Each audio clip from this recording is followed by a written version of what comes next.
Good afternoon, at least here, on the East Coast. Good morning, we're on the West Coast. Good evening, if you're anywhere else in this world that is that far ahead of us. Probably a lot more than I'd like to think of. Anyway, it is Small Biz Breakdown. We are back. Actually, I guess we were back last week too. So this is the second one of 2026. I am Brent Leary, and I am also trying to get over a cold. So if I, start coughing or sneezing, I'll try my best to mute myself. Um, I'll try. Nobody wants to hear a bunch of hacking and stuff. But anyway, let me introduce you to today's crew. As usual, we like to start from the furthest west and traverse our way across the whole grand US of A. And as usual, we would like to start with saying hello to Leland in Oregon. Hey, Leland. Hey, Brent. I feel you. I got a cold a month ago, and I'm still trying to get over it. Yikes. That how are you trying hard enough there, Leland? It sounds like Yes, my family can attest. I will sneeze and I will cough very loud. I'm trying. Okay. It's Well, a nasty little bugger.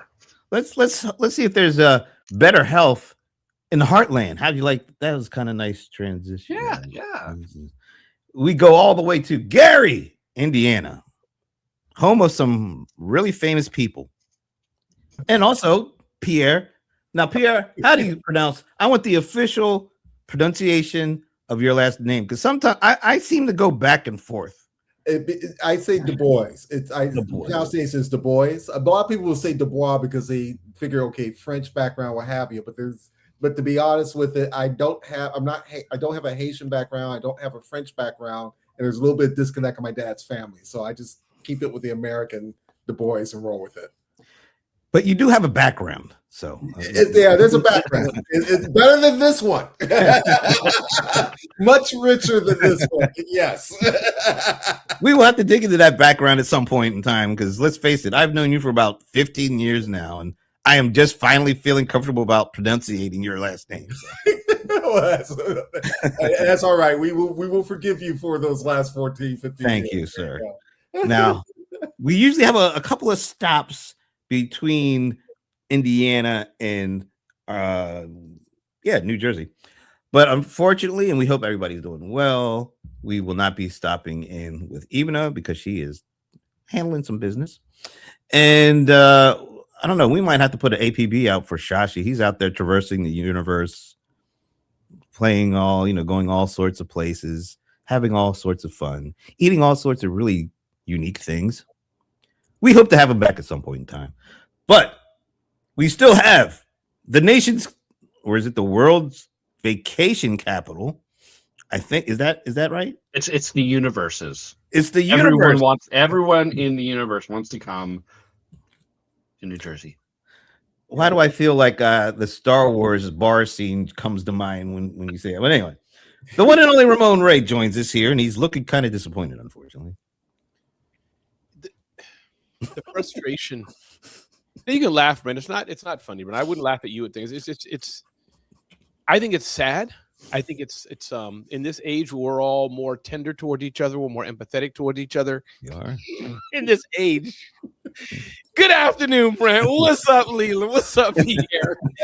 The 75th time is the vacation capital of the world, New Jersey. The domain was just re-registered on my domain provider just about 4 days ago. I just re-registered it. VacationCapitalNJ.com. Everybody can go there. Bottom line, we have Denny's. We have the Gap. We have a mall. We have diners. We have even markers on the highway that have the mile marker signs. We have police. We have come on, Pierre. You know what I'm saying? Yeah, you can't. You're sleeping on New Jersey if you overlook this stuff. That's so what I'm there saying. You go. We have a coffee shop, Brent. A few coffee shops in the state as well. We have the Starbucks. So let me just stop. But this is New Jersey's the place. See, Brent's like, Starbucks. Please stop. All right. If I should ask you this before we go on. Yes, sir. What is the absolute top main attraction that drives the whole world to come to the vacation capital of the world? Yeah, we have a Chick-fil-A inside one of our malls. And I think that's the thing that really gets people. Like, should they take a Virgin cruise? Should they go to Phoenix to a amazing oasis? People like to go to the Chick-fil-A in one of our malls. That's what I hear. That's the thing that draws the whole world to you, huh? Yes, sir. Chick-fil-A. Okay, well, Hey, going to a Chick-fil-A that you could sit down inside away from the weather, the rare. That's a rarity. Yes. Thank you, Leland. I get you. Leland. I get you. Thank you, Leland. That was very helpful, I'm Leland. going to briefly say, I remember from the 90s, I was stationed Edison for Ford. Garden State Parkway Burger Kings were the bomb. See? So going up and down, it's something about that parkway, better than Pennsylvania Turnpike, and I will dare say it, better than Indiana Toll Road. There's something about the parkway. Got you hooked. We're hitting some really high barriers there. We are, Brent. You can't get better than that. Yeah, you really can't get better than that. All right, I guess we should still try. I mean, since we still have about 50 minutes to go, so we can try to keep going here. All right. So I decided to try a little something out, and I'm getting ready to share. I hope this works. My screen here. Can you see that? It's all dark. Not yet. Oh, what's that? Let me do this. I've shared the screen here, and now let's see. Very hard to see. There we go. Let's see if I bring. Let me go all the way up. So I decided to ask Gemini. I was reading the book of Genesis. No, I'm just kidding. So I decided to ask. Wow, they really gave me a very detailed answer to my question. So I asked, what is the current state of the U.S. economy from a small business perspective? Nice. So, entering 2026, the U.S. small business economy is characterized by a resilient optimism. That's a really cool phrase when you think about it. Resilient optimism. Do you guys agree that sounds like a good description of like us here looking towards the economy? I think so. Yeah, you have to have that. That's like almost basic. You have to have that to make it through. Otherwise, you never get the decisions you want to make. So it says, while the sector has navigated a year of significant policy shifts and a historic government shutdown in 2025, current sentiment is bullish on growth, even as structural challenges like sticky inflation and labor quality persist. I think that's fair. You agree with that, Ramon? I think that's a fair statement. All right. Let's see. Confidence levels. It says recent data shows, and I'll just skip every word, just go right to it. Confidence level. Approximately 80% of small business owners report feeling confident in their future success, with nearly 79% anticipating sales growth in 2026. Does that describe your feelings, your confidence levels? It does. For my own small business, again, I think it's a barometer. It's interesting that I like this is gathering from millions of data points, whatever it is. But I like that you ask, how do we feel? That's what you have in front of you, right, Brent? So yeah. So for my small business, which is a sub, it's between the 500,000 and million mark. It's a small business, but yeah, I feel confident. And I think I've told you last year, Brent, as you've been asking the same question, I didn't feel that way before always. But yeah, as we enter 2026, talking to the clients I have, etc. I'm feeling I like that resilient optimism, and I feel good. Who else? I want to add. I think there's a. I'm going to add, and this may sound like an asterisk, but it's not meant to be. It's just I think it's just the way things are. I think there's an optimism. I think the challenge becomes different if you're launching something new versus having a lot of products in place and trying to figure out what the combination of products that would bring value to your customers. I think that's the part that people are starting to feel some confidence in. Like you could be, this is kind of a big box example, but like McDonald's, for example, they had to figure out pricing that would fit the consumer, like their $5 and $7 meals. They've rolled that out in the last year because their meals have gotten a little bit more expensive. But that has helped them to stay afloat. And I think for all of us, we have an opportunity. We're not as big as McDonald's, but we have a lot of products and services, and we need to have the right combination of things that will drive that success. I think that's the part I think people are hopeful for, which is a good thing, I think. All right. I'm going to bring it back and go to the next thing. It kind of built in terms of the answer to my question. Let me see if I can bring that back up. And actually, I'm going to give it the full screen so people can actually read it this time. All right. I want to skip to the primary economic headwinds. Despite the growth mindset, Main Street is currently battling several sticky pressures. Inflation, still cited as the top concern by roughly 23% of owners. Tariffs, roughly 42% of small businesses report negative effects from tariffs introduced in 2025. That's actually a lot when you think about it, because it's only, when did it kick in? Like during the summer. So 42% are already feeling the impact. Credit access, while the Federal Reserve has cut rates, providing relief for about 53% of owners, smaller firms with fewer than 10 employees still report difficulty securing traditional bank loans, often relying on personal savings or credit. Are you guys seeing that? Are you feeling any of that? I think that it is harder for smaller companies to get loans. I know that I mean I've been in business for a year at this point, and I even just tried to get a HELOC, and they're like, no, we're not that confident in your numbers so far. It's like good numbers, but it's like it hasn't been enough time. There's a lot more pressure when it comes to like, smaller businesses to make sure that um, the bank's going to be able to get their money back, because I mean, when you look at like the failure rate of businesses, it's going to be the smaller businesses, and so they're going to be a little bit more careful when it comes to that. I get it. I get why. Um, Inflation, though, I've been looking at the numbers, and it's sitting right between 3 and 2. But we had that big, huge thing in 2021 where they went rampant, out of control inflation. And so, yeah, I would imagine that it's a big thing on people's mind. It's like if a person gets attacked, for the next few years, they're going to be afraid that they're going to get attacked. It's just a natural fear response. And so they got hit by inflation. So, for the next few years, inflation is going to be top of mind. Well, I get it. I think it's also, I think to Leyland's point, which I think is a really good point, the tariffs have a certain psychology to it. If you have, it feels like something has been thrown out there, which is tariffs basically says tax. That always, that psychology goes there. I think the other issue is that everything in the news seems to be like the tariffs that the Trump administration seems to roll back are the things that of interest to Trump, but not necessarily to the small business owners. So if you have, I can't think of something off the bat, but it could be something as prolific as, let's say you are a auto supplier of parts, and you're finding that some of your parts that were coming from Canada now have a tax on them.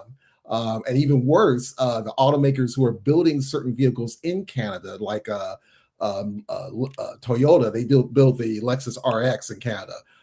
Those sort of things can scare you a little bit because you don't feel like the administration is necessarily rolling everything back. They've rolled out tariffs, but now, and there's been rollback in some issues, but not on all of them, basically. So it can be a little bit, makes you feel a little queasy as a small business owner in terms of like, when is this really going to end? Do I have to endure this for another few years? Or is there going to be something that will change sometime too? Volatility doesn't sit well with businesses a lot of times, and this is kind of one of them. Okay, so let's go to 2026 emerging trends. Let me bring this up, see if this jives with you guys. There's one number in particular I'm really interested in getting your take on. All right, so this is the emerging trends that Jim and I saw coming for 2026 as a part of my question or prompt, I guess, whatever you want to call it. All right, AI integration, shifting from testing to embedding. Here's the number. 96% of AI using SMBs plan to increase investment this year to drive ROI in HR and accounting. I know nobody's accounting, or focus, at least I don't think you guys focus on it. Are you seeing any of that? Like, do you feel like that is something that that sounds right to you guys? Yeah, for me, 100%. And Yeah. Brent, you know, we're not on the screen, but 100%. I think that yes, you know, and again, for my small business and also what I'm seeing for other people, I think that you know it's quickly moving. We don't talk about, hey, Leland, I'm coming to your hotel. Do you have the Wi-Fi? You know, meaning the Wi-Fi, like you know, Wi-Fi when you said it back in the day when it was special. Or hey, Pierre, do you have? Can I go to the fax room?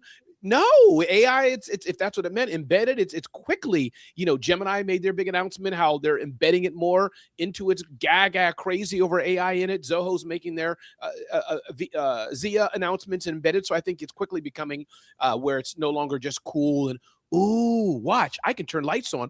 Oh, it's quickly moving to it's a given.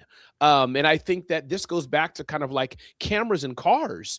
Now I have an older car, you know, so I have a different experience, but I have camera in my car, but it's not the latest car, like, you know, all the LCD screens. Point I'm trying to get at is that it's like cameras in cars. Our kids now, part of the learning experience is that you drive safely, look at the camera. Nobody says anymore, look around and all that. No, look at your camera, listen to the beep. When the yellow indicator turns red, stop. It is what it is. Technology is evolving quickly. So that's Ramon's right on this. I think and I like the analogy with the backup, by the way. I always kind of wonder about that with the cameras and how, you know, how frequently are people really looking over the shoulder? And for AI, I think we're not quite there yet, but I think what's interesting is we're going to see more of what's called context engineering. This is where we have AI models operating with devices, and this leads into MCP, Model Context Protocol. This was a protocol that Anthrop, who owns Anthropic, thank you. I always say Anthrop and then forget the ick. But Anthropic, we'd like to forget the ick there, Pierre. Yeah, they launched MCP, and they kind of in 2024, it kind of started to spread through that year and through 2025.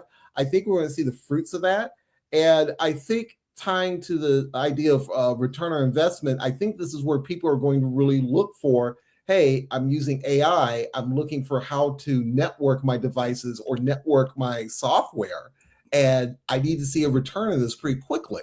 And we're going to see some struggle with that. I think just, you know, like Ramon had indicated, there's a point where technology feels new, and it's also about giving yourself a little bit of break on how much you have to iterate to make adjustments. And I think that part people learn to adjust, you know, to get to use what Ramon had talked about. They have to get used to the camera being in the dashboard now, whereas they probably grew up without it.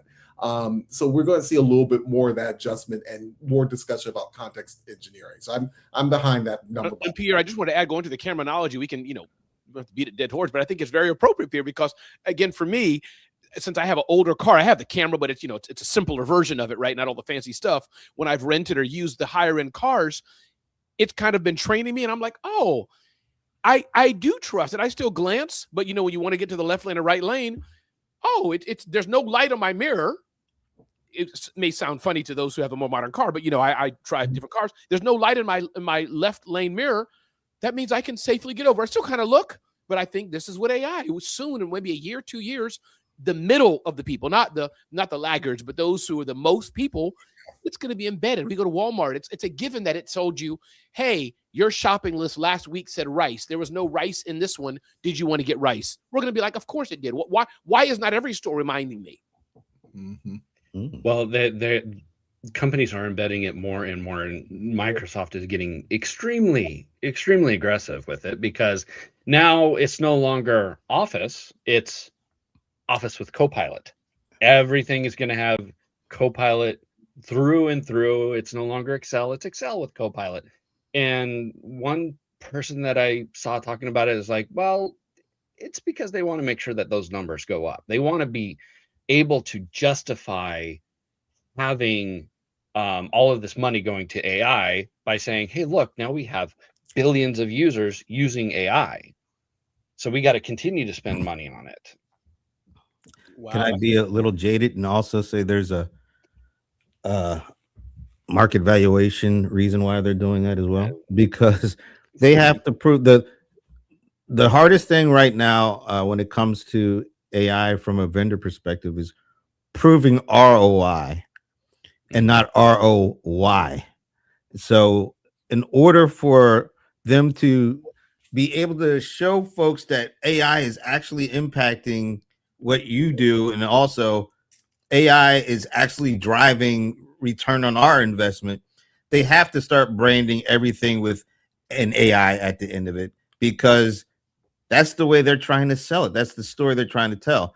Our platform is going to be completely infused. And I'm not just talking about Microsoft, this is everybody. They have to show that their platform has AI in it, and they also have to show, because AI is in our platform, we're driving our revenue growth with it. They haven't been able to tell that story, so they're trying their best to do A so. follow-up question for you, Brent. And again, this is way too big of a discussion. I don't even know if there's any truth in it, but if anyone, the four of us here will know it, you'll know it maybe to some degree, Brent. Do we know yet what the truth is? Like, is AI, I know it's real, but is AI truly an asset? Is it working? Is it helping United Airlines and or Zone of Genius? And or is it just the headlines that people are saying it? Do you have any sense of, because I'm like, and I know it's working for me. I love it. If it wasn't here, my business would change. There's no question about it. I'd go back. So is there a big measure of truth to it? If you get what I'm even trying to ask, like, I'm wondering, am I lying to myself or the big company's lying? Can you just help us give a primer on the $1 billion? Is this real? Is it fact? Is it fiction? Or is it maybe not as big as we think it is? What are you seeing? I think that's an all of the above answer there. I mean, you said you feel it, Right. and you are a small business owner, and you're seeing a difference it's making. Yes. I guess in your productivity, efficiency. I don't know if you're seeing a financial bump or a cost reduction to it. Right. So everybody has to analyze what they're trying to do with it, and then have an idea of what success looks like. I would say that there's a lot more success in things that aren't as glamorous as the things that they put in front of us nonstop. I You know, yeah. So I think there's a lot of opportunity, and this little statistic about, let me bring this back. The 96% of AI using SMBs plan to increase investment this year. They wouldn't do that if it wasn't doing something positive, right? I mean, that's just, now the thing that I wanted to point out in this 96%, and you notice the phrase of AI using SMBs. There's probably a lot more people, and I'm not talking about the folks who are using but don't know it's there. And I'm talking about the folks who are specifically reaching out to use it, so they know they're using it. Mm-hmm. That's a very small, I won't say a very, but that's a much smaller percentage than that 96% makes you think. Because some people are like, oh, that means 96% of all small business. No, it's only AI using small business. I think the people who do use it, they start to dabble in it. They start to figure out what it can actually do for them, as opposed to, the big, oh, you can do the generative AI. You can make 1,000 images with a click, with a prompt, and using Grok. Make sure you use Grok. Yeah, well, I'm not using Grok, but I think what we're seeing is the people who do, the small business who have begun using it, they're still trying to figure out where it can really help them the most. But as they begin to use it and they start to think about that, then they do see, how they can benefit more specifically to what their needs are, as opposed to, oh, this is what everybody else says it's doing this, so I guess I'll try that. And no, the more they get comfortable with it, then you see it, and it's usually the behind the scenes back office stuff, like workflow automation, process automation. Not necessarily directly, oh, I put this image up and all of a sudden I got $1 million sale. Now, maybe that'll happen to some, but it's mostly, oh, you mean I can do these processes now without me having to do anything?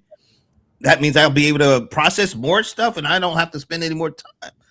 That's the stuff people are going to find out they can do. Yeah. And when they start finding that out, they go deeper and deeper and deeper into it. But I think the facade of, some of it is, due to the hypesters out there, but people that like to say, oh, I made $50,000 this week by using this prompt.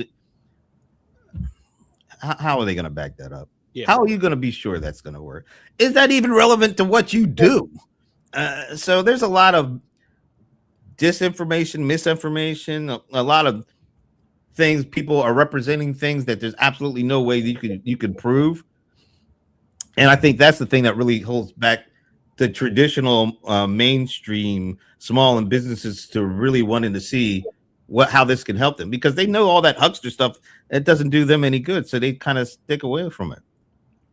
Yeah, I would agree with that, Brent. I think it's the best analogy I can think of is, think of wheel spin on a car. The idea that your wheels are, smoking the tires, but then there's a point where you get traction to move forward. And I think for any business owner, I would give the piece of advice I give them is, think of everything with AI as an engineered product, where you have to get a little familiar with how it works within your system. I know for me, I've been writing for CMS Wire now for about 12 years. I think my best writing has come up in the last year, partly because of AI, because it's been helping me to organize information behind the scenes and actually get drafts out much faster. But it took a little bit of wheel spin to get to that point. It took a point to say, maybe I should be using projects a little bit more. Maybe I need to have this instruction in my prompt. These sort of things are supposed to help you get a little bit of time to figure out what's working. And then the thing I always recommend to people is look at things like projects within their AI, because those you can put instruction in for things that are repeating, that once you've got it working, you don't have to kind of reinvent the wheel with a prompt. I think that part people are still, to my analogy, they're still wheel spinning on a little bit, trying to figure out what to do and what features to use that would be beneficial. The same thing for AI browsers as well too. So cool. All right. So resilient optimism, kind of a catchphrase now for small business sentiment for the U.S. economy in the year ahead. So that was like, okay, let me check something else out. Let's see if I can bring this up here. So I wanted to get kind of a very high level kind of understanding of what Gemini thinks in terms of the consumer standpoint of what's going to happen in 2026. For U.S. consumers, 2026 is starting with a notable vibes gap. I like that phrase too. I have to say, Gemini's come up with some good catchphrases here. While macroeconomic indicators like GDP and wage growth remain technically positive, consumer sentiment has dipped to historic lows, driven by deep-seated frustration with the cumulative cost of living. Are we seeing that? The small business folks have that resilient optimism. U.S. consumers, vibes gap. I mean, yeah, cost of living is gone up, and like the rental prices are just out there. They're crazy. I did like, and I put it in our little chat, but I like the idea that the government could potentially hinder big companies like BlackRock, Vanguard from buying single family homes and creating like a perpetual rental market, basically bringing out of the market single family homes, driving down potentially prices, and it might do some things to rentals. I don't know. I'd be interested in seeing what happens, but making it to where basically kowtowing to big corporations to be able to rent a house is not on the tables. I'd love to see that, and hopefully maybe that will knock down some prices. But yeah, I mean, it's grocery bills are high. I feel it too. The amount of money that I spend on my on food it's up there, and it's quite concerning.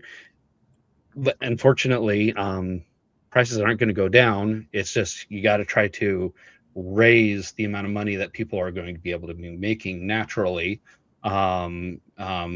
revitalize the economy so that people working in the economy have more value. I think that's the best way to kind of go about it. I got to ask you guys, this pessimistic outlook, the stats here are really interesting to me. Recent polling shows that 68% of Americans expect economic difficulty in 2020. That's 2 in 3 Americans. A staggering 89% anticipate heightened political conflict, which often translates into consumer anxiety about future stability. So are you guys seeing or feeling any of that? You know, Brent, let me answer it this way, and my wisdom that I try to bring here. Pierre's not benefited from this wisdom. I don't think him and I have shared this stage too much together. He's been here when I've been here and vice versa. But the wisdom I want to bring, Brent, what I think you're doing so astutely, I don't even know if you know you're doing it. You're just simply talking about Mamdani and Trump. That's what you're talking about here. Meaning, and I think y'all may know where I'm going to go. Mamdani, the populist, are you tired of not being able to afford buses? There are people like that. You tired of getting a job and having half of it gone to rent, or you tired of having a job and you still can't eat, right? That's the Mamdani. That may be the vibe part, if y'all feel what I'm trying to stitch together here. Trump is like, hey, there's plenty of wealth. Let's crypto, Bitcoin, whatever. And forget the politics of it, but he's like, let's build real estate. I'm America grade tariffs. So that's just when I heard it. You said, Brent, I think it's two worlds. Us, even us business owners, I can slide my credit card, do my thing. It's a tax write-off, invest in it, get the money back. My wife in the same house, she don't have that vibe when she's buying chicken wings or broccoli. It's like, oh, prices are going up. So it's just in the same household, two perspectives. The business owner, the entrepreneur, my money's an investment. Oh, I lost it. Let me get it back, get more of a line of credit, whatever. But the regular people, my cousins, my aunts, those who are working a regular job, it's I'm paid and I got to maximize this dollar. So that's, I think of Mamdani Trump when I hear. I love that analogy, Ramon. I love how you brought that in there, particularly about the perspective. I think it's also onus on business owners to not, while I think we should be optimistic, I think you should always be optimistic. If you're selling pens, you need to be optimistic that people will write, despite that there's AI and people will be on a keyboard. That is part of the job. Yeah. But you also have to be careful when talking about, I think for business, and this is not a knock on anybody, it's just kind of, I'm seeing this more and more online where we have like real estate owners are giving tax advice, which in their environment is right, but that's not, but to Ramon's point, that's not everybody. Everyone can't write that off in the way that you think of. So it's not, I think what's happening is we're forced to be optimistic, but also to guide that to specific things. I think as an entrepreneur, let's say, hey, I know that the tariffs are high, so it might be giving me some issues on operational costs, but I have these opportunities here that will drive some sales, and hopefully these two will marry together when I look at my taxes at the end of the year. And I think that line of thinking is how you, it's one of those things you have to have, I think, going forward. I think you have to have that every year, even no matter who's in office, no matter what's going on. But be alert on, keep your head on a swivel about how people are responding to that and how you give the message to that as well. I think that there is a, it's easier to be optimistic when it's easier but harder to be optimistic when you're a small business owner, because you have a large degree of control over your financial future. And so it's like, if you want to make more money, you go out and you hustle more to be able to make more money. If you're stuck in a 9-to-5 job, your pay is set. You could potentially make more money through overtime, or a second job or a second gig. But it is a lot more locked in. So I can see, like, from one perspective, it's like, oh yeah, I can see financial troubles, because I know that I'm going to be making this much money. I know this last year I had to put groceries on the credit card, and I only got myself a 3% raise, and that's not enough to be able to cover the cost of the extra groceries. So, the wife's going to have to get a job, or I'm going to have to do Uber at night and be able to make a little extra money. Where the small business owner goes, okay, what if I expanded? What if I opened up a second shop? It's gonna be risky, but I could probably come out and make more money. Yeah. Yep. No, Brent, and Leland, I think that's exactly, that's it. That's exactly what I'm saying. I think you said it. It's the two dichotomies, the hope of, let's do another venture, let's do another thing, let's try it. And then the reality of groceries is nothing to do with taxes or business. It is what it is. So love it. All right, let's keep this is some interesting stuff. I am actually, as we're going through this, I am really getting even more impressed with Gemini, because it seems to be really getting its thesis and being able to take all the data that's at their disposal and bring it together in a way, and then put the thinking out there that has been really, I can see a huge difference in it from like when I first started using it. So I'm just I'm kind of fascinated on all this stuff. So, all right, let's get back to the point here. All right. I like resilient optimism. I like this vibes gap thing that they're kind of talking about. So I was like, okay, let me see if there's something else I can dig into that might explain some of the top line summaries they're talking about. So I put a prompt in, compare and contrast. Oh, what am I doing here? Let me put this up here for you guys. So I did a prompt that says compare and contrast sentiment among the top 10% of U.S. consumers by annual earners. So in other words, the 10% most, I didn't want to say wealthy, but 10% highest earners, for lack of a better way of putting it, and the rest of the population. So it's like the top 10% versus the rest of us, and see if there's what we can find out in terms of comparing and contrasting. Entering 2026, the divide in U.S. consumer sentiment has solidified into what economists call a K-shaped divergence. While the top 10% of earners are primarily focused on preserving wealth amid market volatility, the rest of the population is navigating a transition from crisis mode to a new normal of high costs. Does that resonate with you guys? Just that part? Yeah. I think so. Go ahead, Pierre. Oh, no, go ahead, Ramon. Go ahead. Okay. Yeah. So I think, yes, the answer is, I think, is yes. But I don't know if I'm biased because I just heard a Wells Fargo economist say the same thing about a K-shape. So I have to wonder what's reality, what I'm hearing, what's biasing my opinion. But I think so. And I think, Brent, I'll just go back to what I was saying. All that Gemini is uncovering here, what you're saying, reminds me of Trump and Mamdani. And I think that's what we're seeing. It's an economy of, if you have it, if you're in business, if you have liquid or access to credit, whatever it is, you're seeing a different world than maybe our nieces and nephews, our cousins, our uncles, our aunties, or whoever may be around us. And our families, probably all of us have them, who are working 9 to 5, struggling, trying to do it, who sees, oh, wow, Brent, you went an airplane again? For us, it's like, yeah, I mean, yeah, okay. But they're like, I've never been in an airplane before. So that's what I'm seeing here. I think this K-shaped is real. It shows the world of two different economies. So let me kind of crystallize. Mamdani represents the folks who are focused on like day-to-day earning, going to work, basically making a living and building wealth through their work. Let me edit, not building wealth. No, okay, just worried about trying to survive, paying bills, putting a roof over their head, putting food on the table, and their main way of doing that is to working a job. Basically. That's right. Versus kind of the Trump, which is they already got a lot of wealth and now they're able to make money off of the wealth versus going to a job. For me, I would add, and again, I'm out of the comments, so let's do what Pierre and Leland say as we figure this out. We make our own little economy, but I would add, Brent, some of us or all of us, let's say metaphorically, in this room right here, those who are working at high-tech companies. So that's where I'm kind of split. Those who are struggling day by day, a bus fare increase, they sit on Sunday night and are like, dang, it's up by $3. How will that impact my 5 family members?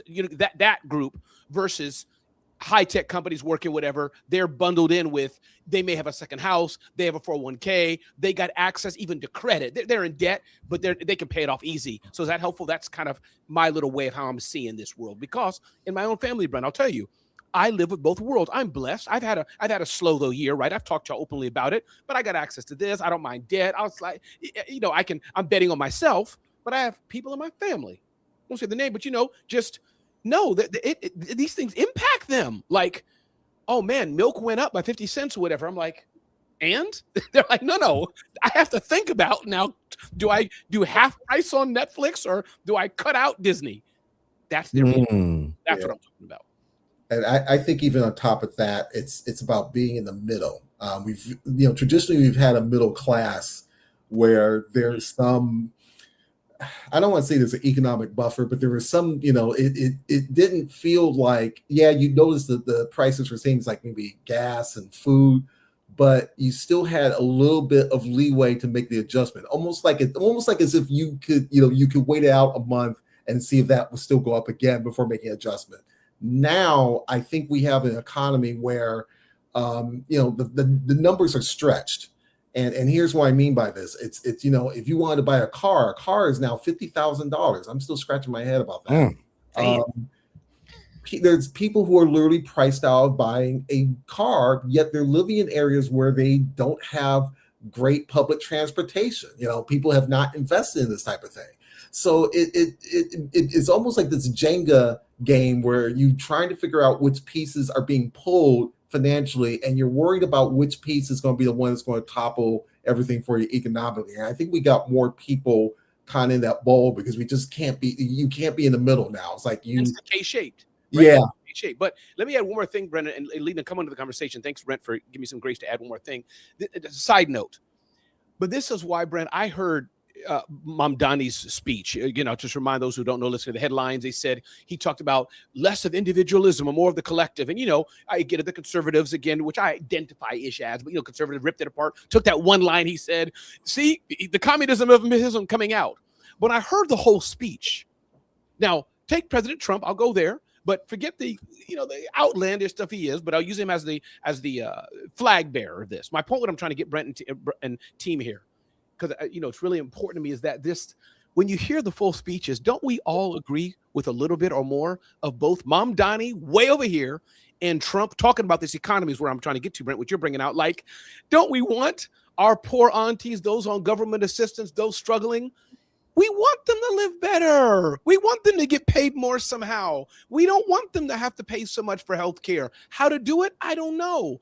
I want more Jeff Bezos. God bless him and Larry Ellison and others for building billion-dollar companies.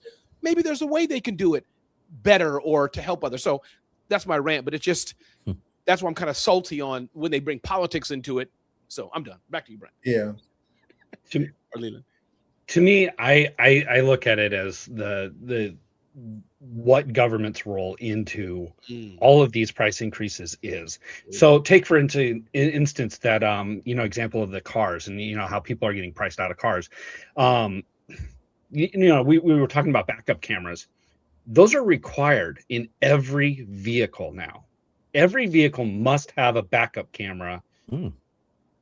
That's going to increase the price because you have to have now computers, circuitry. You have to have sensors to be able to detect whether or not people are behind them. And that right there increases it drastically. And then there are other features that are now required. I think it's like Toyota or something like that. They can make a, $8,000-$10,000 truck, really cheap. But they can't sell it in America because it doesn't have the backup camera. It doesn't have all of these, crazy, it doesn't have the power windows. It doesn't have all of these features in them that are now required by law. And, I wish that government, instead of just implementing a policy and walking away, they implement the policy and they go, okay, what does this do to the economy? Obamacare. I'm not the biggest fan of it because immediately I went from $250 a month to $1,200 a month for insurance when it was implemented. That was back. I wish that they would have went, what is this going to do to the average person? Okay, so for 90% of the people on that are buying their own health insurance, it's going to really increase their prices. Let's see if we can find some other way to be able to help those people who can't afford health insurance and not hose the 90% that, are young, healthy, and, are buying their own. I know that Mamdani is going to be I don't even know if it was Mamdani, it was just New York, implementing methods for if you sell your property, you have to go through all of these hoops to be able to even get it to market. You have to put it towards nonprofits. Nonprofits have the ability to sell it. And then there's like a 90-day hold if a nonprofit is like, well, I'm kind of interested. I don't want to put out something yet, but I'm kind of interested. And that's going to stagnate the market. And so instead of going, well, this might kill a lot of the market for when it comes to real estate, maybe let's adjust this, and I just wish that government had that approach. Let's actually evaluate and then come back and say, well, no, we were actually wrong. But pride is the biggest issue when it comes to government. No one wants to admit they were wrong. Well, I think that's a kind of a story that's part of the American history. It's like we first of all we have basically a two-party system, and if one party says they want to do this, immediately the other party says we'll never want to do that. We'll want to do it. And so even though I think as individuals we can all see things like you might be affiliated with one party, but you do see things in the other party that makes sense, and you're almost afraid to say that because then you'll get called out on your side, and that's the unfortunate thing when it comes to how politics is, feeds into whatever happens with the economy. Well, let's go back to this because I love this. I want to bring this guy back up. So I'm almost gonna use like Ramon's framing here. So the top 10%, let's say that's the kind of the Trump side of this, and the bottom 90% is like the Mondani side of this. Although I'm sure there's a lot of the 90% was like, I'll never be on the Mondani. I'm just using the framing. You can blame Ramon. And when you go on your vacation in New Jersey, let them know about that. All right. So the top 10 percenters, they are asset driven anxiety, which is Gemini is like dropping bars over here, So even the top 10%, the folks that have the most of the wealth, they have anxiety with all that wealth, and their anxiety is based on how the stock market is doing, how are they able to maintain and increase their wealth without having to go do an Uber or go to work at a Waffle House, or they ain't doing that. They're worried about the stock market and their wealth, how we can generate wealth off of the wealth that we've already created. How do we keep that? And how are we able to buy things without getting too crazy? That's the top 10%, or that's the in this discussion, that's the Trump 10%. Now the Mondani 90%, I think we already kind of illustrated this. They don't care at all for the most part about the stock market because they don't have any stocks. So when the stock market is doing great, and those on the political side say, hey, look at how we're doing with the stock market, it's doing great under us. These folks don't care. They don't have any stocks. They're worried about, well, will there be good jobs for us to have? And that's why I think we have that, what do they call it, a vibe gap? Yep. The vibe gap, I think, is real, folks. And the ones who are caught in the vibe gap? Us, right here, the small business people. Because if you look at this whole damn thing, the resilience, but also the some of the other things, it's like small business people have two brains they operate with, and when they think of their business brain, they kind of go along with more of the aligning of the Trump 10%. But when they have their just individual consumer brain on, they thinking a lot like Mondani, and that's what at least it feels like or thinks like to me. So we're the ones in the middle with like some kind of a complex, a syndrome or something, because we feel it all apparently. Right. Where certain people only feel one part, like the Mondanis. They're not having. This is just a general statement. Yeah, absolutely. They're not involved at a significant level with building a business in terms of like with a little bit of scale and maybe with employees, and they don't have any stock market skin in the game with that. So they feel all of the anxiety, I guess. The wealthy folks, the top 10%, they don't even know what it costs to buy eggs and bacon because they haven't been to a market in I don't know how long. $50,000 for a car, that sounds like a break for them. Only $50,000. So there's only a few of us that actually can eat the pain on both sides of this, and it's a small business people. So when you think about having to make a decision or a determination on questions like how do you feel, or how optimistic are you?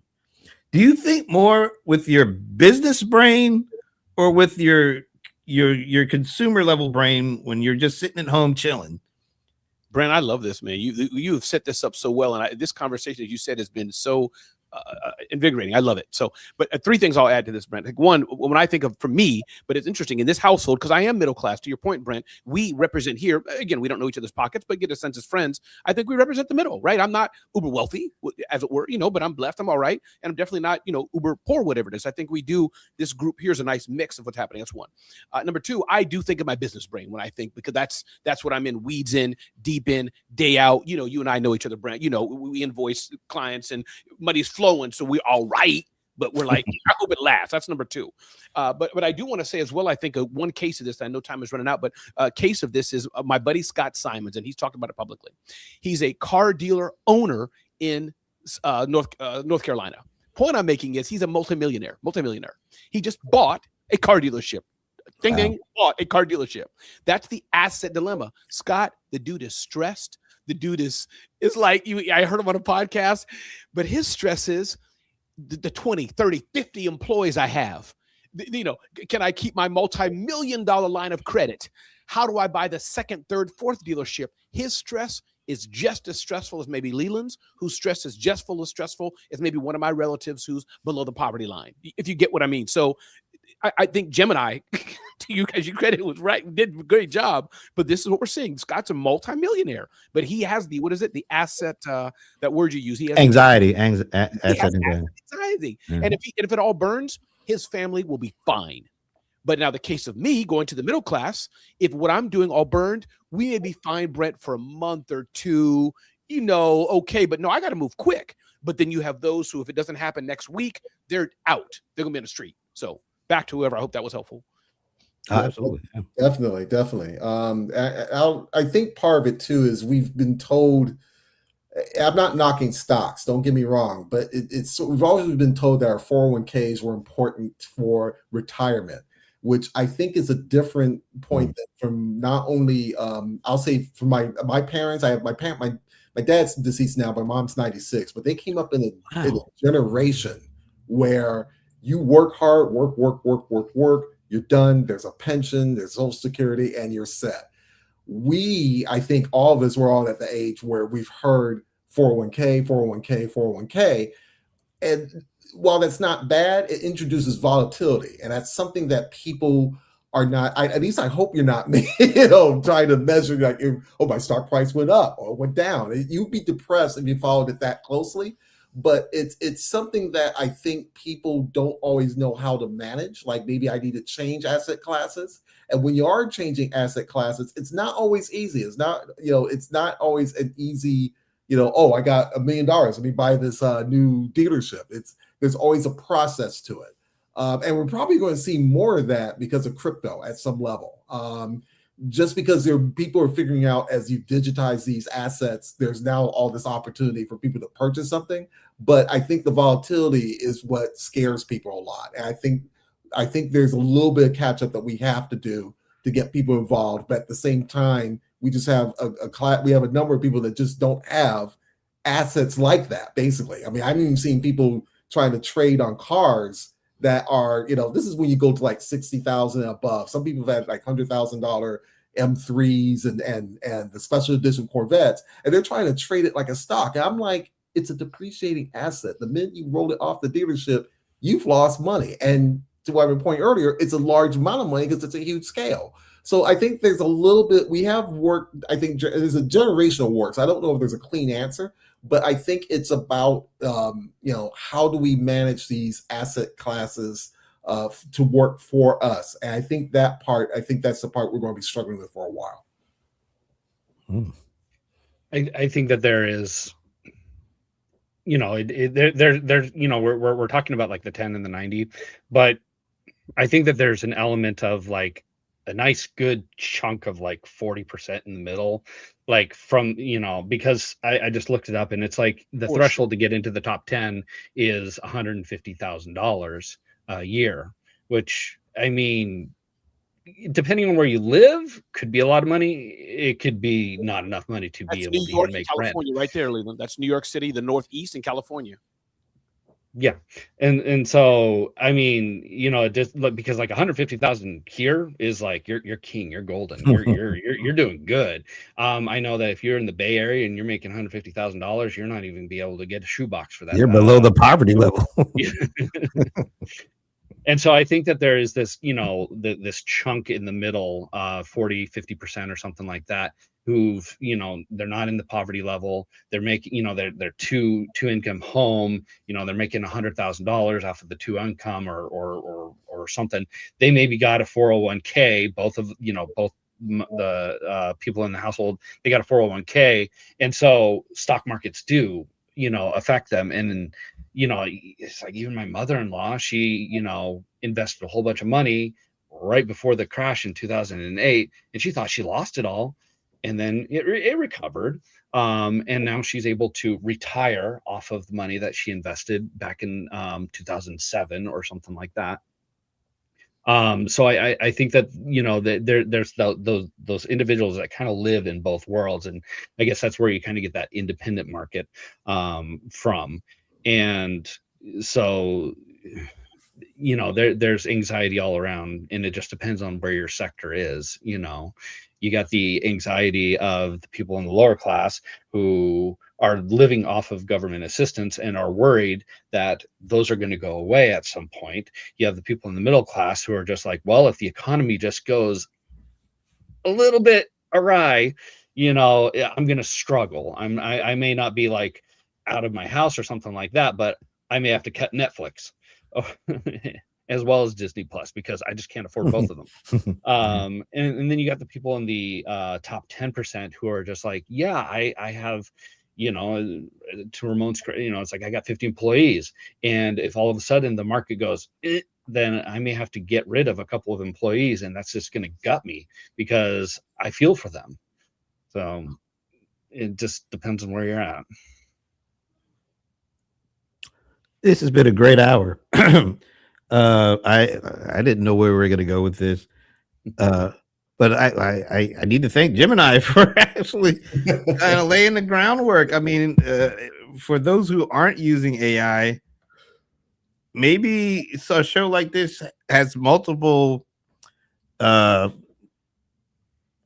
reasons for being out there, because we just talk about a lot of different issues, but with the help of AI kind of framing these things and helping us have a conversation around some stuff and having a framework for it, that's a pretty good you know, advertisement for some of the things that are good with AI. Yeah. Maybe it helps you think about things that you didn't necessarily know that you needed to think about, and provide some different kind of, I mean, we all need some different voices to learn from, because a lot of us kind of stay in, you know, locked in with what we already know, and, you know, and then we harden our stances on these things that we already know. And there's so much more outside of that. I mean, there's so many things that that maybe will help us, that if we are introduced to them, or at least we spend a little time talking about it, maybe it makes us feel a little better. Because I'll say it right now, I feel a little bit better after this conversation than I did at 12:01 when we started this show. Now, I don't know if that's going to lead to anything, you know, I really don't, but at least it feels like I feel a little bit better, and maybe that perspective, Brent. You have perspective. Yeah. Brent, can I add something before we absolutely. Let's go around. What are your last words here for today? Yeah, and I just wanted to credit, you know, if you look at the top, I don't know if it's on your screens, guys, but it's StreamYard is now owned by Bending Spoons. So everybody should look at Bending Spoons. I looked them up a bit, and Eventbrite, interestingly enough, also was sold to Bending Spoons. So Bending Spoons is this company which powers billions of eyeballs of software in the back end of many of the apps we use. But Bending Spoons, they own StreamYard. They now own Eventbrite. So, but my word of the day to end it, Brent, is just one. Thanks, Brent, for being a great friend, and Frank for being a great host of this. Leland and Pierre, good to rock with you all. A different mosaic we had today. I think Pierre and I haven't been together on the same platform quite a bit. So good mix here. And really, everybody, all I can say is be positive. be unapologetically positive, make an impact in the world. Let's all do our best to be a good person. There's enough idiots, angst out there, evil people. But if the few of us rise, we can all be in the top 10% or in the top 99% of being good. And I really mean that. Turn behind and smile at somebody, not in a creepy way. My father died 26 years ago. My mother recently passed away. So family with small kids are a big deal for me. So Brent and Leland and I'll be on a train like this. I mean, you might not want to be looking with the mouth open. They think I'm a creep, but I'm like, no, I love your family. Like your little kid looked amazing. So, listen, everybody. Pierre, I'll tag you next, but it's been great to be here. Let's be positive and just make the world a better place. Thank you, Pat, by the way, and Alan for being with us. There. But Pierre, talk to us. Okay, Leyland and Ramon, thank you so much for all the insights you guys gave, and of course to Brent for always bringing us together and all of us together. Basically, Brent has been the quarterback that you just got to have on your team if you're going to get to the Super Bowl of conversation. So yes, I did see the Rams in there.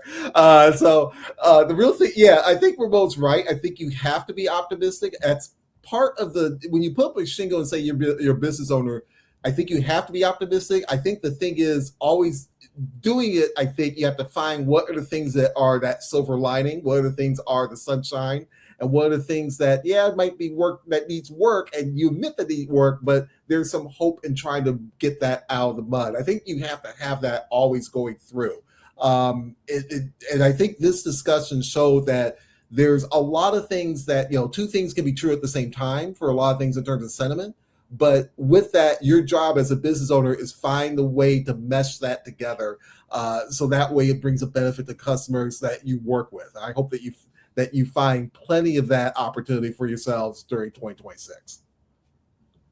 Leland. Yes, it is it's wonderful to be with such great people. I mean, the ideas that come out of this are really amazing. Sorry, 1 second, my mic cut off. Say what you said again. Headphones. Say it again. Ramon, Pierre, you guys bring some really great, really great ideas, points of views. It's really awesome. And Brent, thank you for leading this. My final words would be, if you're in small business, well, one, if you're not in small business, look for the market, look for the hole that needs to be filled in your area, and fill it with the skills that you've got. If you do own a small business, don't be complacent. Don't neglect what works. Make sure that you're able to continue making money, but don't be afraid to expand a little bit. Add in another person that can do another task, another thing. Try different products in your store. Try to expand. Don't just be a one note business. Add in a little bit more and a little bit more, and don't be afraid to expand, because there's always the chance that if you stay in that one little element or two little elements, they could go away, and then you're stuck. Oh. Wow. Good way to end things. And by the way, thanks to Alan and Pat for joining us today. And hopefully we'll have our fellow show co-host, the cold one, the bold one, John Colder Ice Lawson, and even a Taylor from Magical Mystical Medina. I just like saying Medina for some reason. I don't know why. Nice little word. Anyway, hopefully you'll be able to join us next week too. Stand on this conversation. We never know where it's going on, what's going to happen, because every week other things happen by the time we get together again. So we like to talk about this stuff, and hopefully you like to join us in the comment section and help us flesh things out as well. So until next week, we hope you have a great weekend. And if your team is playing in the playoffs, unless they're playing with the Rams, good luck to you. We'll see you next week. Take care.